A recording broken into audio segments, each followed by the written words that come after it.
Years ago, I was reading the Big Book and I discovered something quite interesting. Page 66, not just what it says, but how it's arranged.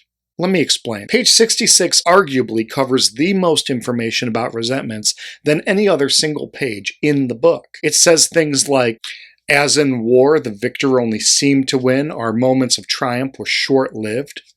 It is plain that a life which includes deep resentment leads only to futility and unhappiness. To the precise extent that we permit resentments, do we squander the hours that might have been worthwhile. This business of resentment is infinitely grave. We found that it is fatal. When harboring resentments, we block ourselves off from the sunlight of the spirit, the insanity of alcohol returns, and we drink again. And with us, to drink is to die. If we were to live, we had to be free of anger. The grouch and the brainstorm were not for us. Resentments may be the dubious luxury of normal men, but for alcoholics, these things are poison. In that state, the wrongdoings of others, fancied or real, had the power to actually kill. In other words, alcoholics simply cannot afford the hefty price tag that comes with resentment, namely that they waste time, steal our joy, and block us from God. They also keep us trapped in a never-ending cycle of resentment, leading us back to drink and effectively killing us. Now, that part is clear to anyone reading the text, but what's interesting is that after all of these observations, they then pose the question, how do we escape?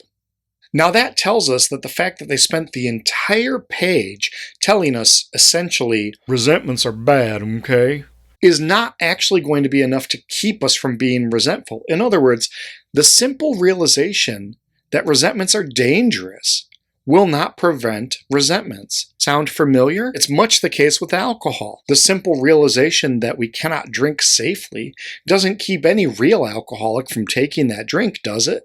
So when I'm working with someone and they come to me and they say, you know, my spouse was aggravating me the other day, or my boss was really on my case, or these people were really upsetting me, but I'm going to let it go. But I let it go. I let it roll off my back. I'm going to be the bigger person. I'm going to let it go. How? How on earth do you do that? The book just told us we aren't able to do that no matter how important we agree it is. And this is what this page means when it says we could not wish resentments away any more than alcohol. We cannot simply acknowledge resentments are bad. Resentments are bad, okay? And then proceed to throw willpower at them. We're going to need a different course of action.